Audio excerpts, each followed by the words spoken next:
दशमी के दिन समर्पित की गई शमी का एक पत्ता, महादेव को अगर एक शमी का पत्ता दशमी के दिन समर्पित कर दिया जाता है तो जिंदगी में कभी बेभव और धन की कमी नहीं आती। उसी तरह इस हृदय को शिव तत्व में समाहित कर रखना। शमी का पत्र है, एक पत्ते में 14 करोड़ सोने की मुद्रा का फल होता है।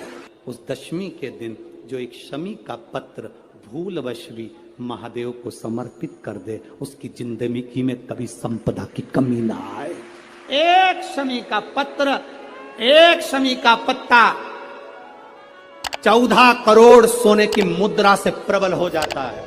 शमी के वृक्ष के नीचे, बेलपत्री के वृक्ष के नीचे अगर भूल से भी बच्चा, बूढ़ा, कोई व्यक्ति एक पार्थिव शिवलिंग का निर्माण कर लेता है, भूलवश भी उस पे जल समर्पित कर देता है, भूलवश भी उसके भाव से पुष्प या शमी पत्र या बेलपत्र भी चढ़ा देता है, तो वो इस संसार में कहीं ना कहीं सुख भोगता ही है, उसके जीवन में दुख नहीं।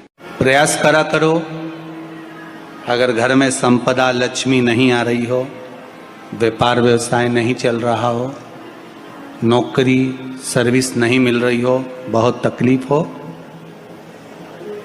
7 बेलपत्री केसर को घिसकर चंदन बनाकर बेलपत्री पर बीच वाली पत्ती पर ओम लिखना है। दोनों पत्तियों पर भी एक आद्यशक्ति जगदम्बा के नाम की केसर की बिंदी लगाना है, दूसरे में श्री गणेश रिद्धि सिद्धि के नाम की बिंदी लगाना है। शिव जी पर समर्पित करते जाना, शंकर को चढ़ाते जाना। जल के पात्र में थोड़ा सा शहद, गंगा जल उसमें डालकर, पात्र में जल लेकर उसमें थोड़ा सा शहद, गंगा जल डालकर भगवान शंकर को कुंदकेश्वर महादेव के नाम से, कौन से महादेव? कुंदकेश्वर। कहते हैं बहुत बांधाओं में जब व्यक्ति पड़ जाता है, बहुत बांधाओं में जब व्यक्ति चला जाता है, कुछ ना कुछ समस्याओं में जब व्यक्ति फंसा रहता है, पड़ा रहता है, तो कुंदकेश्वर महादेव का स्मरण करना चाहिए। दूध, कच्चा दूध केवल शिवलिंग पे चढ़ाना चाहिए या पूरे शिव परिवार पे चढ़ाना चाहिए? प्रश्न अच्छा है। और शिव महापुराण की कथा, रुद्राक्षोत्सव चल रहा है, तो आप उसको समझें। दूध केवल शिवलिंग पे चढ़ाना चाहिए या जो शिवलिंग के आसपास में सभी परिवार विराजमान होता है उस पे भी चढ़ाना चाहिए? अगर लिंग पुराण आप उठाकर देखेंगे तो लिंग पुराण में एक बड़ा सुंदर संवाद आता है जिसमें जो वर्णन किया गया है कि उसमें लिंग पुराण के अंतर्गत एक पीले शिवलिंग का वर्णन आता है कि पीला जो शिवलिंग होता है उस शिवलिंग का भाव कितना सुंदर बताया गया है। उसमें व्याख्यान वर्णन में आप अगर पढ़ेंगे, देखेंगे लिंग पुराण के अंतर्गत, तो उसमें आता है कि दूध जब आप देव अधिदेव महादेव के शिवलिंग पर समर्पित करते हो तो शिव महापुराण की कथा कहती है, लिंग पुराण कथा कहती है, नर्मदा पुराण, स्कंद पुराण, पद्म पुराण, अग्नि पुराण, सारी पुराणे वर्णन करती है, वराह पुराण, ब्रह्मवेत्ता पुराण, ये जितनी पुराणे सब वर्णन करती है कि जब शिवलिंग पर हम दूध चढ़ाते हैं तो केवल शंकर भगवान के शिवलिंग पर दूध चढ़ा देने से संपूर्ण परिवार पर दूध चढ़ जाता है। अलग से हमें कहीं चढ़ाने की जरूरत नहीं, अलग से हमें कहीं दूध ले जाकर चढ़ाने की जरूरत नहीं कि हमें गणेश जी को अलग से चढ़ाना पड़ेगा, देवी जी को अलग से चढ़ाना पड़ेगा, कार्तिकेय जी को अलग से चढ़ाना पड़ेगा या नंदी को अलग से चढ़ाना पड़ेगा। आपको ज्ञात होना चाहिए कि शंकर भगवान पर चढ़ाया गया थोड़ा सा भी दूध, जल जो हम भगवान शिव को समर्पित कर रहे हैं वो केवल शिव के लिए नहीं रहता, केवल भगवान शंकर के लिए नहीं है, वो स्वयं 33 कोटि देवताओं को समर्पित हो जाएगा। स्वयं 33 कोटि देवताओं को एक लोटा पानी बेलपत्री आप शिवलिंग पर पहले चढ़ा रहे हैं, उसके बाद जल चढ़ा रहे हैं। दूसरा, जल चढ़ाने के बाद बेलपत्र चढ़ा रहे हैं। ये दो अलग अलग क्रम है शंकर भगवान की पूजन के। आप समझ लीजिएगा जरा, ये प्रसंग कभी नहीं आया, आज आया है तो उसको समझ लीजिए।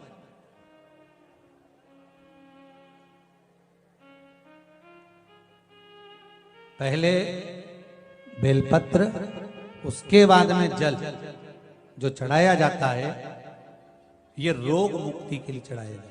आप शिव मंदिर में जाकर दर्शन करेंगे तो दो चीजें अपने को दर्शन करने को मिलेगी। एक, भक्त आता है शंकर जी के मंदिर में, लोग भाव से पहुंचते हैं तो पहले वो क्या करते हैं, पहले बेलपत्री चढ़ा देते हैं, फिर जल चढ़ा देते हैं। और एक भक्त जो शिव मंदिर में पहुंचता है, पहले जल चढ़ाता है, फिर बेलपत्र चढ़ाता है।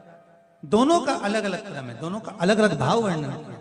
पहला, अगर बेलपत्र चढ़ाया है और उसके बाद अगर आप शंकर भगवान पे जल चढ़ा रहे हो तो ये रोग मुक्ति के लिए होता है। जैसे बड़े रोग किसी को हो जाए, रोग किसी को घेर ले, तो वो बेलपत्री चढ़ाने के बाद फिर जल चढ़ाएगा तो उसको रोग थम जाएगा और फिर वो रोग आगे नहीं बढ़ेगा, आगे नहीं बढ़ेगा। रोगों को थामने के लिए बेलपत्री पहले, फिर जल।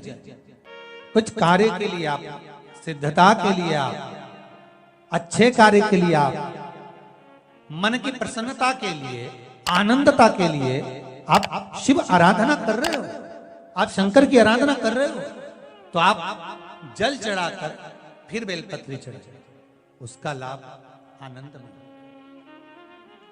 आपने जल चढ़ाया, उसके बाद बेलपत्र चढ़ाया। बस एक बात का स्मरण आपको होना चाहिए शिव महापुराण का, कि जब भी आप भगवान शंकर को बेलपत्र चढ़ाते हैं, बेलपत्र समर्पित करते हैं, बेलपत्र समर्पित करते समय प्रयास करा करें कि ये बेलपत्र को जब भी आप समर्पित करें, प्रयास करें कि बीच की जो पत्ती होती है बेलपत्र की, मध्य की जो पत्ती होती है, उसको अंगुष्ठ से पकड़ा जाए।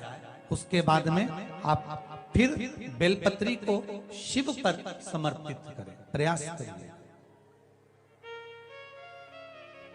बेलपत्र जो हम भगवान शंकर को समर्पित करते हैं, उसका मध्य जो भाग होता है, बेलपत्री का जो 3 देवताओं का मध्य जो भाग होता है, उसको पकड़कर बेलपत्री को शिव को समर्पित।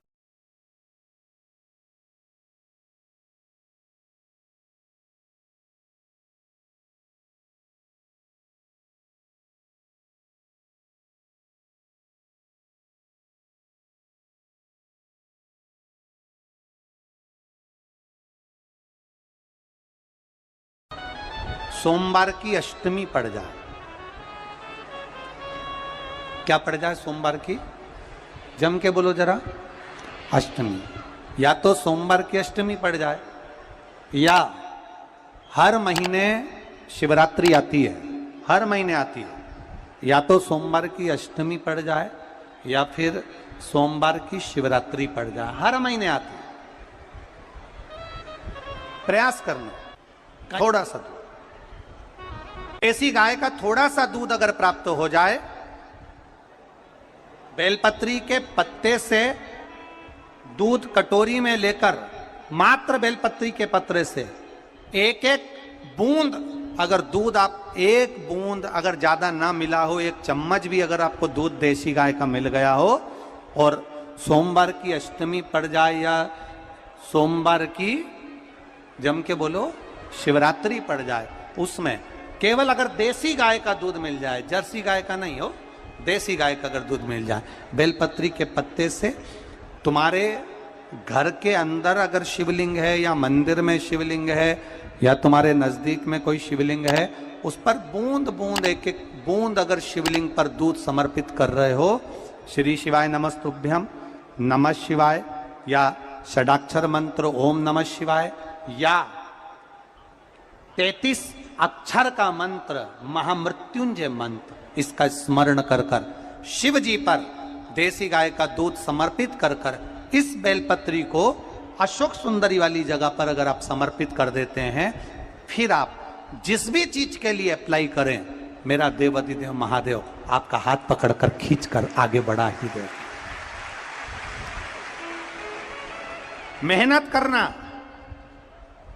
कर्म पूरा करना, पढ़ाई अच्छी करना, और पढ़ाई के साथ में विद्या अध्ययन करने के साथ में अच्छी मेहनत के साथ में देसी गाय का दूध भगवान शंकर को समर्पित करना, भगवान शंकर को समर्पित करना। देसी गाय का दूध धीरे धीरे धीरे धीरे समर्पित करना, भावों के साथ आप समर्पित करें। देसी गाय का दूध एक एक बूंद समर्पित करिए, धीरे धीरे समर्पित करें। और देसी गाय का दूध जब धीरे धीरे समर्पित करें, बड़े रास्ते से आनंद से धीरे धीरे जब आप समर्पित करेंगे, बेलपत्री वही दूध में सनी हुई बेलपत्र, अशोक डंडी का भाग शिवलिंग की ओर नहीं होना चाहिए। उस समय पर डंडी का भाग जहां से पानी बहकर जाता है अशोक सुंदरी की ओर से, वहां पर होना चाहिए। कार्य में सफलता मिलती ही है। शिव तत्व को धारण कर। सोमवार की अष्टमी का मतलब आपको इंदौर की कथा में बताया था, जिस दिन शंकर और पार्वती के मिलन का दिवस हो, और केवल एक माता पार्वती के अकेले मिलन का नहीं, 64 योगनिया तक भगवान शंकर से मिलने के लिए आती है। पीला चंदन लगा लेना। कितना लगाना है? बीच वाला जो पत्ता है उस पर पीला चंदन। जब आपको लगे कि मेरा जीवन बहुत कष्टमय है, अब ये रोग, अब ये कष्ट दूर ही नहीं हो रहा, अब ये आए दिन तकलीफ पर तकलीफ बढ़ती जा रही है, आए दिन रोग बीमारी, पैसा घर में बच नहीं रहा, बहुत कष्टमय जीवन है, इसमें लगाओ पीला चंदन बेलपत्री की बीज पत्ती पर। महाराज, और बीज पत्ती पर जब चंदन लग जाए, लगने के बाद में ये दोनों पत्ती पर लाल चंदन लगा लीजिए। इन दोनों पत्ती के बीच में जो डंडी का भाग होता है, आपको कहा था, आपको स्मरण में होगा शायद, हमने जब बेलपत्री की महत्वता बताई थी तो उस बेलपत्री की महत्वता में कहा था ब्रह्मा विष्णु महेश ये 3 हैं, बोला था। बीच में ये बड़ी पत्ती से लेकर जो 2 पत्तियां होती हैं, इनके बीच में जो जगह बचती है, इसमें मां पार्वती के 64 योगनिया, मां पार्वती अपनी पूर्ण सिद्धि के साथ में जितनी भी देवी के स्वरूप हैं, वो माता 64 योगनिया देवी के स्वरूप में यहां पर विराजमान होती हैं। 2 पत्ती के नीचे से जो डंडी होती है नीचे तक, ये पूरी डंडी में 33 कोटि देवी देवताओं विराजमान होते हैं इस पूरी डंडी के अंदर।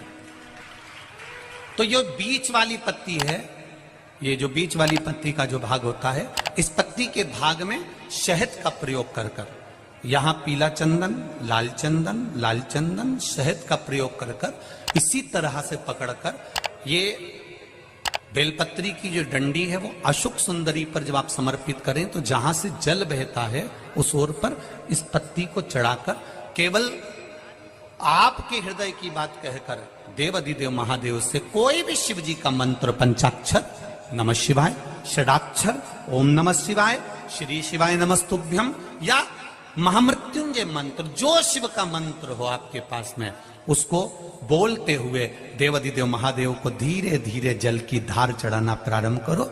जल की धार जब पूर्ण होने लगे, उसमें थोड़ा जल बचे, तब अशोक सुंदरी पर जो तुमने बेलपत्र चढ़ाई है वहां उस जलधार को चढ़ा।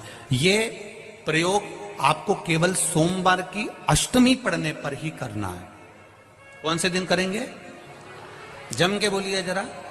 सोमवार की अष्टमी पढ़ने। और धतूरे का फूल,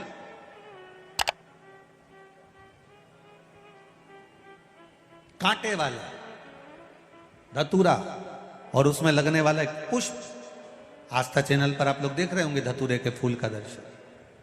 धतूरा और धतूरे का पुष्प, छोटा सा पौधा है, ज्यादा बड़ा नहीं है, कांटा लग रहा है, धतूरा लग रहा है, और उसमें भी साधारण धतूरा नहीं, जिस धतूरे के नीचे की डंडी लाल कलर की होती है, अगर वो सोमवार की अष्टमी को देवाधिदेव महादेव को समर्पित करी जाती है, तो उसके घर में कभी संपदा की कमी नहीं होती है।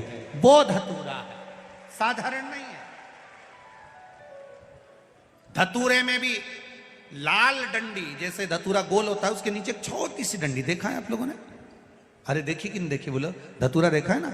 धतूरे के अंदर एक नीचे छोटी सी डंडी होती है, जब तोड़ोगे तो वो डंडी का कलर अगर लाल है वो डंडी का कलर अगर लाल है, और कभी हम तो कहेंगे जैसे बड़ी बीमारी जिसको हो जाती है, लीवर, किडनी, कैंसर आदि का आदि बड़ी बीमारियों से जो जूझ रहा होता है, प्रयास करो, प्रयास महामृत्युंजय का जाप कर कर, महामृत्युंजय का स्मरण कर कर, एक लाल डंडी का धतूरा प्रयास करना, एक धतूरा मिल जाए या 5 धतूरे मिल जाए किसी भी एकांतेश्वर महादेव पर, जो शिव मंदिर एकांत में हो, जहां कोई जाता आता नहीं हो। वैसे तो अब बहुत मुश्किल है कि ऐसा मंदिर मिल जाए जहां कोई जाता आता नहीं हो, पहले की बात दूसरी है, अब बात दूसरी है। फिर भी कहीं आप रोड पे से निकल रहे हो, एकांतेश्वर महादेव अगर आपका दिख जाए, बहुत बीमारियों से ग्रसित हो, तो भी महामृत्युंजय जाप का स्मरण कर कर या किसी विद्वत ब्राह्मण जन से महामृत्युंजय मंत्र का जाप कराकर, या भगवान शिव के मंत्र का जाप स्वयं कर कर, वो भी ना बने तो पंचाक्षर मंत्र नमः शिवाय, षडाक्षर मंत्र ओम नमः शिवाय, या श्री शिवाय नमस्तुभ्यम जप कर वो लाल डंडी का धतूरा 5 एकांतेश्वर महादेव को आप समर्पित कर सकते हो। रोग थम जाएगा, जो दवाई खाओगे वो शरीर को लगना प्रारंभ हो जाएगी और आप स्वस्थ में होने वाली थी सावन की पहली, और मालूम पड़ा कि वो कथा छत्तीसगढ़ की पवित्र धरा पर है। अर्थात भजन का बल, भक्ति का बल, स्मरण, ये सब खींच कर लाते हैं। चुंबक देखिए आप लोगों ने, वो चुंबक को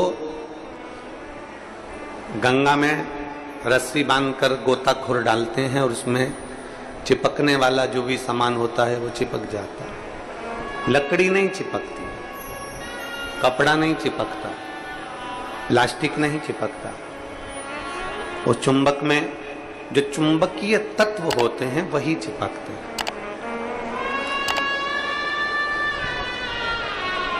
हम तो ये मानते हैं कि सावन के महीने में भी भोलेनाथ, एक जैसे लोग गंगा जी में चुंबक फेंकते हैं और उसमें जो चिपक गया वो चिपक गया, उसी तरह भोलेनाथ भी सावन के महीने में शिव महापुराण रूपी चुंबक को डालकर हिलाते रहते हैं। किसके भाग्य में है और कितने लोग चिपक सकते हैं ये उसी को मालूम है।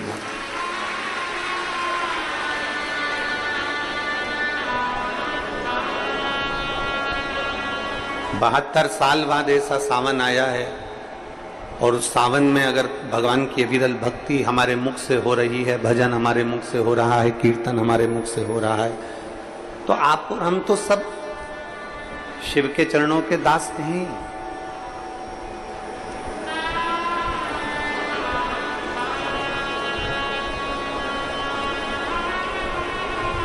कहते हैं, शिव महापुराण की कथा कहती है, नौकरी ऐसी होना चाहिए, सर्विस ऐसी होना चाहिए जहां जाने का मन करे। ऑफिस में तुम बैठते हो और दिन भर क्लेश मचे, फाइल तुम पढ़ते हो और फाइल उठाते से तुम्हारे को मानसिक टेंशन आ जाए, जरा जरा सी बात में चिंता खड़ी हो जाए, तो वो ऑफिस जाने का मन नहीं करता, नौकरी पर जाने का मन नहीं करता। नौकरी ऐसी हो जहां जाने का मन करे, और घर ऐसा हो जहां वापिस आने का मन करे। तो समझ, घर में अगर क्लेश हो रहा है, बहुत अशांति हो रही है, बहुत लड़ाई हो रही है, बहुत विवाद हो रहा है, कहीं सास का मुंह फूला रहे, कहीं बहू का मुंह फूला रहे, कहीं बेटे का, कहीं बेटी का, कहीं माँ का, कहीं पिता का, कहीं भाई, कहीं बंधु, इनके मुंह फूले रहे तो घर में आने का मन नहीं करता। पत्नी का दिन भर मुंह फूला रहेगा तो पति का घर आने का मन नहीं करेगा। माँ बाप का अगर मुंह फूला रहेगा तो बच्चों का घर आने का मन नहीं करेगा।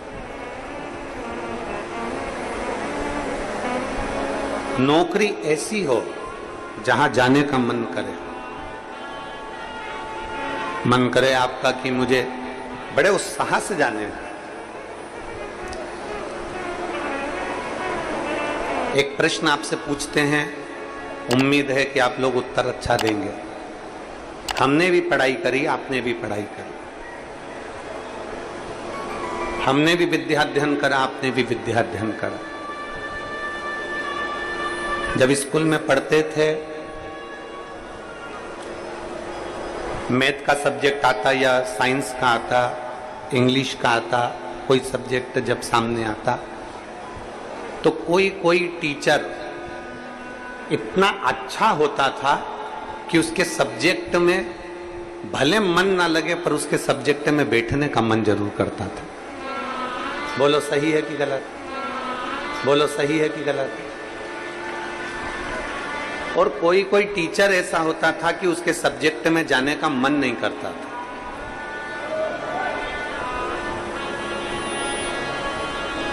उनके सब्जेक्ट में जाने का मन नहीं करता। कोई टीचर इतना अच्छा, बहुत प्रेम से, बहुत स्नेह से, बहुत लाड़ प्यार से पढ़ाता है, बहुत स्नेह से पढ़ाता है तो उसके यहाँ जाने का मन कर जाता है। और कोई टीचर ऐसा होता है कि वो पढ़ाता है पर उसके अंदर इतना क्रोध, इतना गुस्सा है, कहीं मारना, कहीं ठोकना, कहीं अपशब्द कहना, कहीं कुछ कहना, तो मन ही नहीं करता कि उस टीचर के पास में जाकर बैठा। पढ़ना है आपको, सारे सब्जेक्ट पढ़ना है आपको, और प्रत्येक सब्जेक्ट को आपको तैयार करना है, प्रत्येक सब्जेक्ट आपको पढ़ना है, पर आप उस टीचर के सब्जेक्ट में नहीं जाओगे। प्रत्येक सब्जेक्ट आपको पढ़ना है, प्रत्येक सब्जेक्ट आपको धारण करना है, पर आप उसके सब्जेक्ट में नहीं पहुंचोगे। बस जैसे स्कूल में कोई टीचर अच्छा है तो उसके सब्जेक्ट को पढ़ने के लिए आप जरूर जाते हो, उसी तरह नौकरी ऐसी हो जहां जाने का मन करे आपका।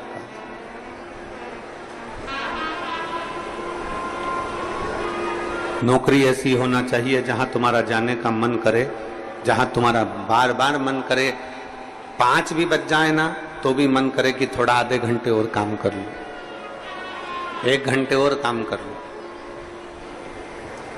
15-20 मिनट और काम कर लूं।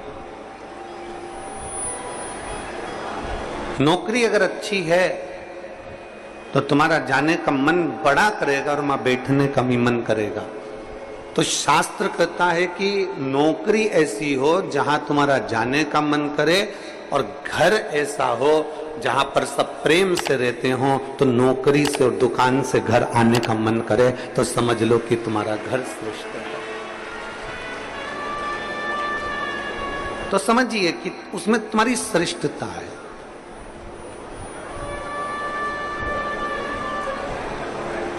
जरा सी बात में अगर क्लेश हो रहा है, जरा सी बात में अपशब्द बोले जा रहे हैं, तो वो श्रेष्ठता नहीं करता। लोरमी वालों ने भी बहुत व्यवस्था कर रखी थी, परंतु कीचड़ इतना है, मिट्टी काली है, पानी पड़ा हुआ है, इसलिए प्रशासन भी उस चीज को हाँ नहीं भर पाया, क्योंकि उनको दिखता है कि इतना लाखों में। अब आप देखिए कि 3 पंडाल बड़े बड़े डूम भरे पड़े हुए हैं, उधर भी बाहर भक्त हैं, उधर भी बाहर भक्त हैं, और इधर देखोगे तो चारों तरफ बाहर पूरे के पूरे भक्त भरे पड़े हुए हैं। प्रशासन भी ये चीज देखता है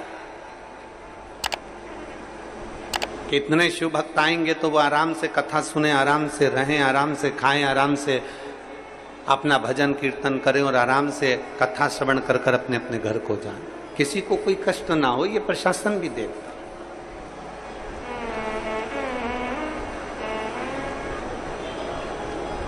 21,600 श्वास में से 21,600 श्वास जो चल रही है, उसमें से जितनी श्वास हम परमात्मा को दे सकते हैं उतना दीजिए। हम जितना भजन कर सकते हैं उतना भजन करें।